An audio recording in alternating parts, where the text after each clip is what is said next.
अगर आपने अभी तक हमारे चैनल को सब्सक्राइब नहीं किया है तो तुरंत सब्सक्राइब करें फंसी दुबई दुबई और दबाएं घंटे के बटन ताकि सबसे पहले आप हमारे वीडियोस को देख सकें। अस्सलाम वालेकुम व्यूअर्स, मुझे कहते हैं सरदार और मेरे साथ मुझे कहते हैं फसी खान। अच्छा और फसी, आज हम किस चीज़ के बारे में बात करने वाले हैं? आज हमने रिक्वेस्ट की, हमारे रूममेट भी हैं, कि आप हमारे साथ वीडियो में आओ सो दैट लोगों को ज़्यादा से ज़्यादा ऑथेंटिक लगे, लोगों को ये ना लगे कि हम कहीं से मटेरियल उठा के इन्फॉर्मेशन उठा के खुद से ही बताते हैं।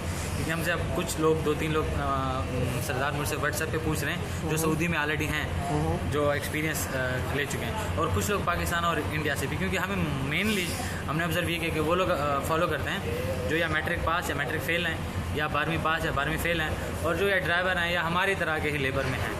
तो हमने उनसे पूछा, वो खुद ड्राइवर हैं, वो उन्होंने 2007 में लाइसेंस लिया। तो मेरे ख्याल से कम बेश कोई 9-10 साल हो गए उनको जॉब करते हुए। ऑपरेटर लाइसेंस और जो बड़ा लाइसेंस 8 नंबर जो लाइसेंस होता है, क्या होता है सरदार, वो सर बताओ। एक्चुअली तो मतलब जो मशीनिस्ट प्लांटेड इक्विपमेंट होता है, जो इसके ऑपरेटर्स होते हैं, ड्राइवर आप कह लो, अगर आप इस चीज़ में समझ आती है। वैसे ऑपरेटर कहते हैं जनरली, बट लोग ड्राइवर पे ज़्यादातर उसको समझते हैं। तो 8 नंबर लाइसेंस जो है वो कुछ मशीनरीज होती हैं जो प्लांटेड इक्विपमेंट होता है। फसी के पास उसकी लिस्ट है, मैंने स्पेशल लिखी क्योंकि मुझे पता नहीं था। तो उसमें जेसीबी आ गई, बूम लोडर आ गया, ग्रेडर आ गया, डोजर आ गया, बूम लोडर आ गया, ठीक है, क्रेन आ गई। सो मेरे ख्याल में यही 5-6 हैं, शायद 1-2 मैंने ज़्यादा। रोलर है वो कुछ बता रहा था। रोलर भी हो गया, जिसको रोलर ही बोलते हैं। ग्रेडर भी आपने बताया। हाँ, ग्रेडर, डोजर, मोबाइल क्रेन ये बताया। हाँ, मोबाइल क्रेन, बूम लोडर, सब कुछ। ये बड़ी बड़ी वो मशीनरीज हैं, सॉरी आपकी बात कर, इस जिनके लिए 8 नंबर लाइसेंस चाहिए। 8 नंबर लाइसेंस, उसमें नंबर क्या है, ये 8 नंबर लाइसेंस क्या है। यहाँ पे जो ड्राइविंग होती है, जो गाड़ी होती है, यानी छोटी गाड़ी होगी, जैसे हमारे बैक पे गाड़ियाँ खड़ी हैं, ये छोटी गाड़ियाँ हैं, इनके लिए जो है वो दूसरा नंबर 3 नंबर इनके लिए चाहिए होता है। कोई बड़ी गाड़ियाँ हैं जैसे ट्रक वगैरह हो गए, तो उनके लिए एक अलग नंबर चाहिए, मशीनरी के लिए अलग नंबर चाहिए। कोई ऐसी और मतलब उनकी कैटेगरीज हैं, फिर उन लाइसेंस को जो है वो नंबर दिया गया है। सो जो हम जिस चीज़ की बात कर रहे हैं, प्लांटेड इक्विपमेंट की या जिस मशीनरी की हम बात करें, उसके लिए 8 नंबर लाइसेंस चाहिए होता है, जिसके आज बारे में हम बात करें और फसी से जो सवाल पूछे गए हैं। सो उसका पहले वो हैं, सॉरी आप कंटिन्यू रखो। नहीं आप ये वो है जिसमें लेट सपोज मुझे देखो, एक तो है अगर आप छोटी गाड़ी चलाते हो, ठीक है, इनमें फ़र्क है। पहले बात यह है कि क्यों लोग ये वाला या वो वाला लेते हैं। अगर आप ये चलाओगे तो इसमें आपको बचता मीन्स कि आपकी सैलरी बनती है 2000 से 2500 जो स्टार्ट होती है, ठीक है। ये जा सकते हैं 3000-3500 तक भी जा सकते हैं, 4000 तक भी जा सकते हैं। जो 8 नंबर अगर आप वो लेते हो, उसमें स्टार्टिंग ही 3000 से होती है, 3000 दिरहम से, ठीक है, और वो जाती 5000 तक भी जाती है। सरदार ये जो लोग बड़े बड़े नहीं चलाते, जिनमें पेट्रोल डीजल वगैरह लेके जाते हैं, इनके अच्छी खासी 10 घंटे की ड्यूटी से तकरीबन एक दिन ऑफ भी रहते हैं इनका, इस इनके बन जाती है आराम से 5000।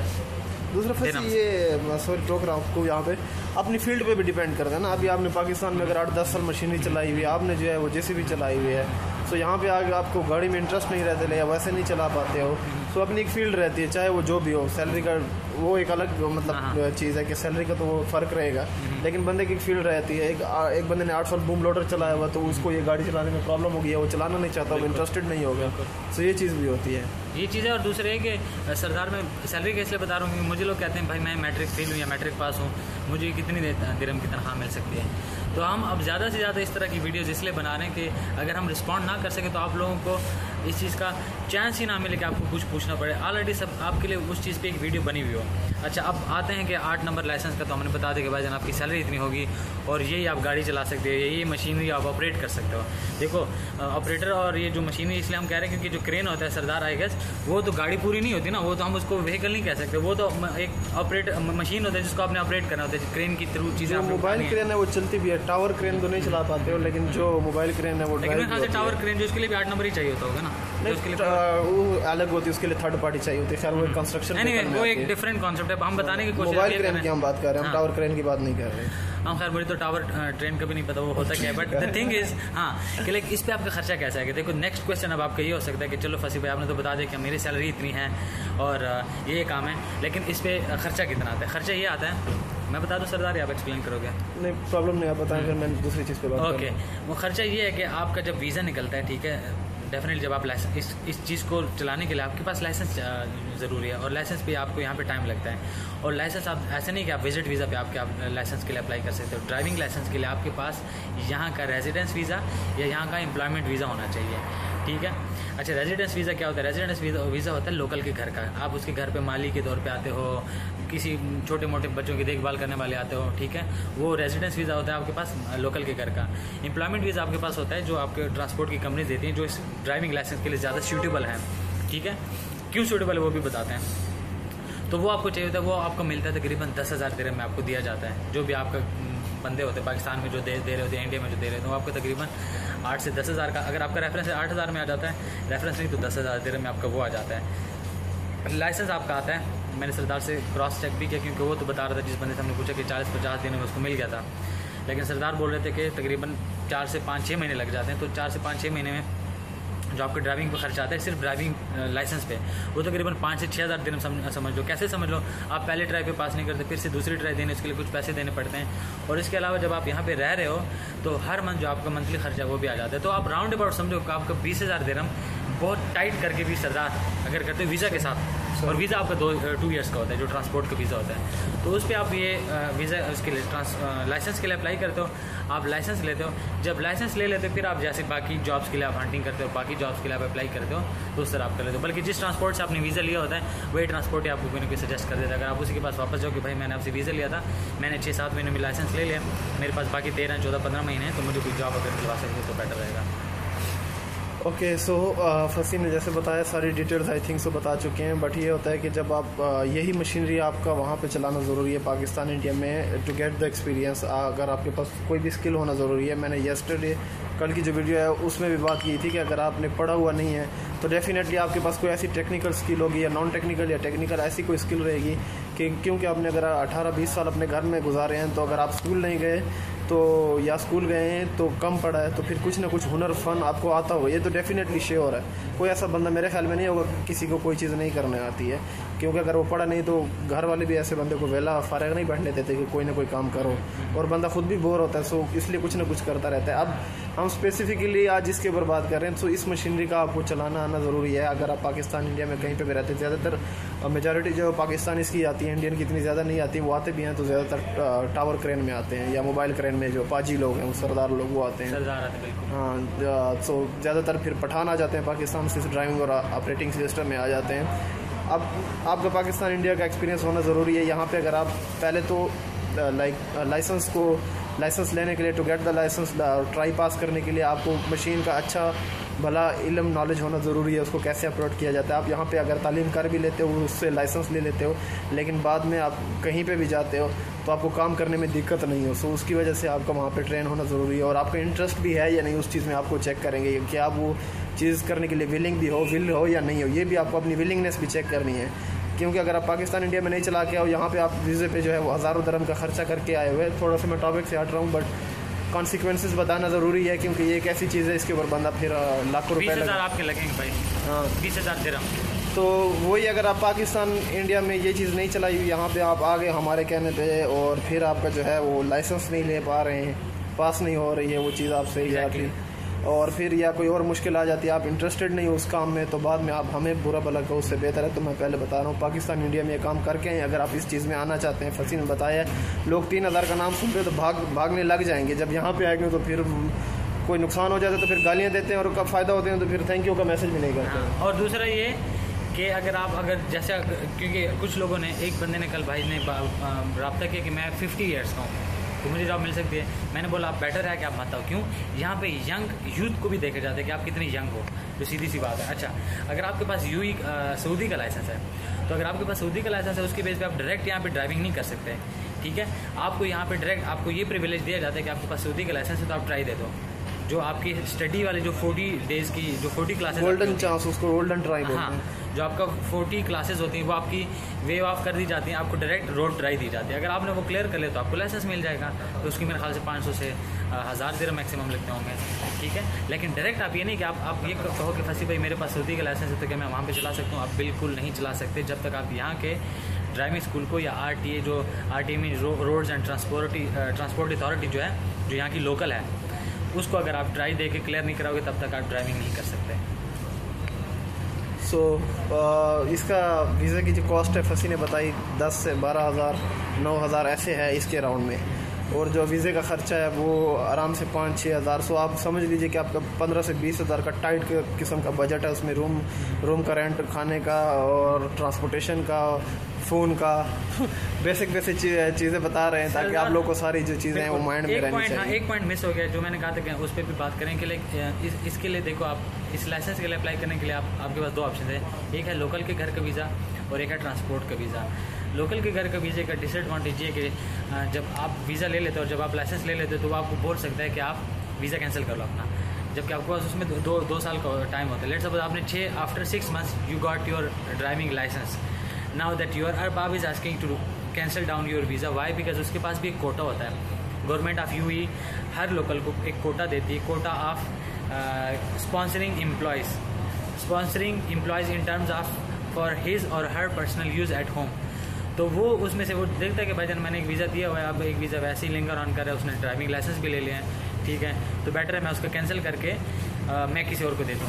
तो उसमें ये हो सकता है कि आपने लेट सपोज 8,000, 7,000, 5,000 जितने का भी लिया हुआ है वो आपको 5-6 महीने बाद फिर कैंसिल करना पड़ता है। जॉब फाइंडिंग नहीं कर सकते। हाँ, फिर आपको दूसरा देखना पड़ता है। ट्रांसपोर्ट का क्या है, एक तो आपकी लाइन वही सही रहती है, जो आप लाइसेंस ले रहे हो उसी की ही इंडस्ट्री का है, प्लस वो आपको ये नहीं बोल सकते कि भाईजान आप आफ्टर गेटिंग योर लाइसेंस आप कैंसिल कर दो। Like this is possibility. ये नहीं कि हर केस में हो सकता है, बट पॉसिबिलिटी। और मैं ये कह रहा था कि यानी कि क्यों ट्रांसपोर्ट का वीज़ा लिया जाए, और ये मैं नहीं कह रहा है, ये जिन्होंने हमें इन्फॉर्मेशन दी है उनका ये मानना है। सो आई गेस सरदार आप कुछ ऐड करना चाहते हो तो बस यही है। एक दो चीज़ें मैं क्लियर करते जाऊँ। जो अरबी के घर का वीज़ा होता है, समटाइम आपका प्रोफेशन ऐसे लगा दिया जाता है कि फिर आप एग्जिस्ट नहीं करते हो।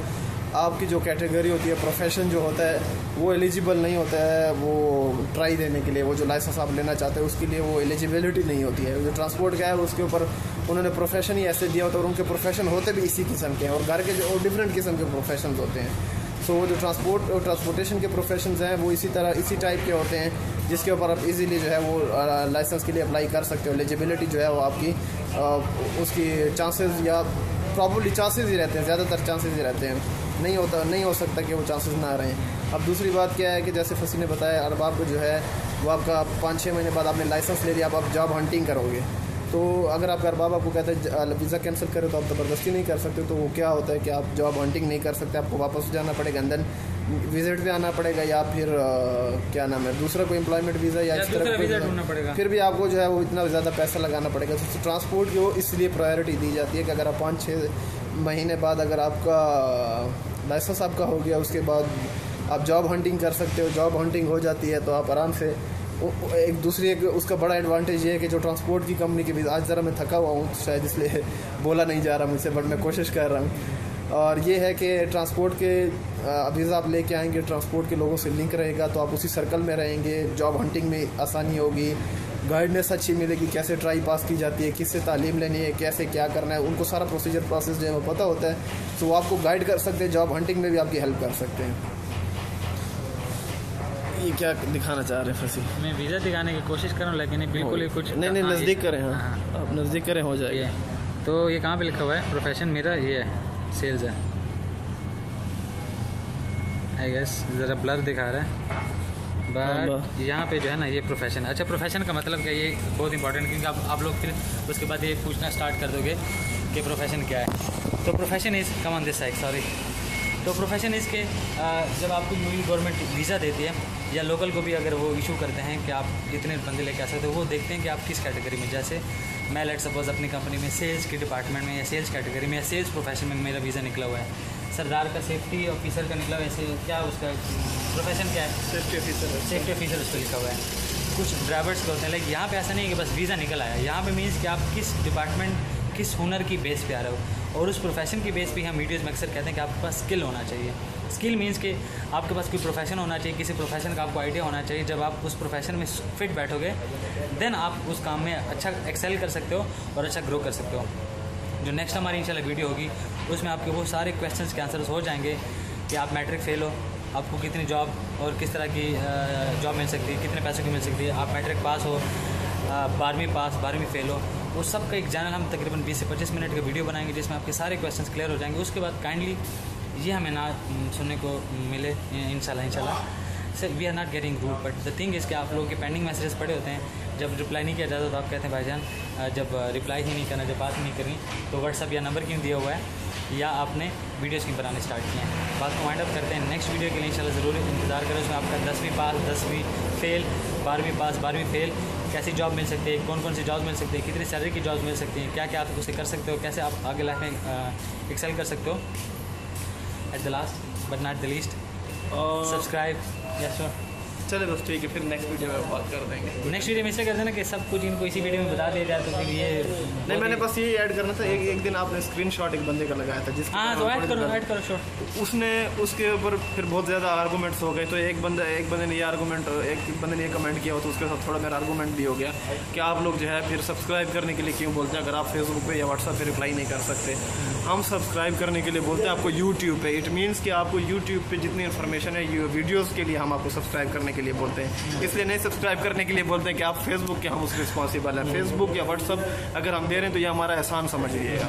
हम आपको एडिशनल इन्फॉर्मेशन दे रहे हैं, वो अगर आपको दे देते हैं तो ठीक है। रिमेंबर, डोंट फॉरगेट कि अगर हम सब्सक्राइब करने के लिए बोल रहे हैं तो जितनी ज़्यादा और वीडियोज़ हमारे आएंगे, और अगर आपने नहीं भी करना तो हमारा कोई नुकसान नहीं है इसमें। इट डजेंट मीन कि हम रूड हो रहे हैं, बट समझाने की ये कोशिश कर रहा हूँ। अगर वो भाई भी सुन रहे हैं और लोगों के लिए आपकी कन्फ्यूजन ख़त्म करने के लिए अगर हम सब्सक्राइब करने के लिए बोल रहे हैं, इट मीन्स कि कल वीडियो आती है, परसों आती है, आपकी रिलेटेड होगी, आपके काम आएगी, तो आप सब्सक्राइब करेंगे तो आपके पास नोटिफिकेशन आ जाएगा कि हाँ सरदार ने फसी ने वीडियो जो है वो अपलोड की हुई है, तो आपको जो है वो नोटिफिकेशन मिलेगा। इट डजेंट मीन कि हम फेसबुक या व्हाट्सएप पे उस चीज़ के रिस्पॉन्सिबल हैं। क्या अच्छा आपने हमारा यूट्यूब सब्सक्राइब किया तो हम बस 100% हमने आपके साथ एग्रीमेंट कर लिया कि हमने व्हाट्सएप पे या फेसबुक पे आपको रिप्लाई करना है। और बिल्कुल अच्छी बात, और प्लस ये भी हो सकता है सरदार कि अगर आप हमें इनबॉक्स करते हैं तो हम किस तरह की चीज़ को इनकरेज कर सकते हैं या वो किस तरह से हाईलाइट हो सकता है वो आपको बता देते हैं। वो ऐसे हो सकता है कि आपके पास एक जेन्युइन क्वेश्चन होना चाहिए, उस पर हम वीडियो बना सकते हैं। ये हो सकता है। उससे क्या फ़ायदा होगा, देखो हम अगेन कितने दफ़े मेंशन कर चुके हैं। देखो अगर किसी एक बंदे के साथ चैट हो रही है उससे सिर्फ एक का फ़ायदा हो रहा है, वीडियो से हज़ारों लाखों, चलो लाखों में नहीं है, हज़ारों में तो फ़ायदा हो रहा है, उसका फ़ायदा ये है। और प्लस एक बंदा एक्सपेक्ट कर रहा होता है कि भाईजान आप मुझसे बात करो, एट द सेम टाइम 30-40 लोग एक्सपेक्ट कर रहे होते हैं भाईजान कि हमसे बात करो, तो उससे बात नहीं हो सकती। ठीक है, अगर आप समझते हो कि आपको यहाँ आके कम्पीट करना है, ठीक है, और यहाँ आके शार्प होकर जॉब करनी है। ज़्यादातर लोगों का मसला क्या है, ये जो बात इससे रिलेटेड बात है और वो आपकी जॉब से रिलेटेड है, वो इंपॉर्टेंट इसलिए है। अक्सर लोग आते हैं सरदार, वो कहते हैं मैंने 2 महीने 2.5 महीने गुजार लिए हैं, मुझे जॉब नहीं मिली। देखो जॉब क्यों नहीं मिली, क्योंकि आप एक राइट वे को फॉलो नहीं करें। अगर आप सिर्फ फसी दुबई या सरदार ब्लॉग्स पे एक वीडियो के कुछ क्राइटेरिया को फॉलो नहीं कर सकते कि आप एक ऐसा कमेंट करें या हमसे ऐसी बात करें या हमसे ऐसा क्वेश्चन पूछें जिस पे हम एक और वीडियो बना सकें। सरदार आप बात को समझ रहे हो ना मैं क्या कहना चाह रहा हूँ, यानी कि अगर आप इतने शार्प नहीं है तो आप इंटरव्यूअर को कैसे कन्विंस करोगे भाई, आप उसको कैसे हिट करोगे यार, this is the guy which we are looking for. अगर हम आपको कह रहे हैं कि आपका टॉपिक या आपका कंसर्न ऐसा होना चाहिए जिस पे हम एक फर्दर वीडियो बना सकें जिसमें बाकी लोगों को भी ग्रोथ मिल सके, इट मीन्स कि आपके कमेंट या आपके फीडबैक में इतना वर्थ होना चाहिए कि हम उस पर काम कर सकें। ये डायरेक्ट आपके रिलेटेड है जॉब से कि आपका इंटरव्यू इतना स्ट्रांग होना चाहिए कि आपका एम्प्लॉयर आप ये सोचे कि इस बंदे को ऐड करने से मेरा बिजनेस इंक्रीज़ हो सकता है। आई गेस जो समझदार हैं उनके लिए इतनी ही बात बस इतना। मैं भूल गया बाद में क्या करने जा रहा था, बस भूल गया मैं, जहन से निकल गई है, बट बड़ी इंपॉर्टेंट बात मेरे जहन में प्रॉब्लम नेक्स्ट वीडियो में ज़रूर करेंगे, जब आपको याद है आपने ज़रूर नोट डाउन करना है, और अगर मेरी वजह से भूल गए तो मैं माफ़ी मांगता हूँ, माफ़ कर दें। एनीवे माफ़ किया। Last thank you, last but not the least subscribe Sardar blogs, ये उनका रेगुलर इंशाल्लाह वीडियोज़ आते रहें, एटलीस्ट अकेले नहीं आते तो हम दोनों के आते रहे। सब्सक्राइब फसी दुबई एज वेल। अगर आपको लगता है वीडियो अच्छी है तो भी शेयर करें, अगर आपको लगता है कि वीडियो बिल्कुल अच्छी नहीं है तो भी शेयर करें। कोई ना कोई आपके सर्कल में देख रहा होगा, हिडन लोग होते हैं, मैं अक्सर डिफरेंट टाइप की पोस्टिंग करता हूँ तो मुझे वहाँ से भी समझ आती है कि लोग कुछ पढ़े होते हैं, हाँ साइलेंट फॉलोअर्स होते हैं, वो आपको हर बात का फीडबैक नहीं देते या लाइक नहीं करते, कमेंट नहीं करते, लेकिन उनके आपकी प्रोफाइल पे और आप पे नज़र होती है। अपना बहुत ज़्यादा ख्याल रखें। अल्लाह हाफिज़, टेक केयर।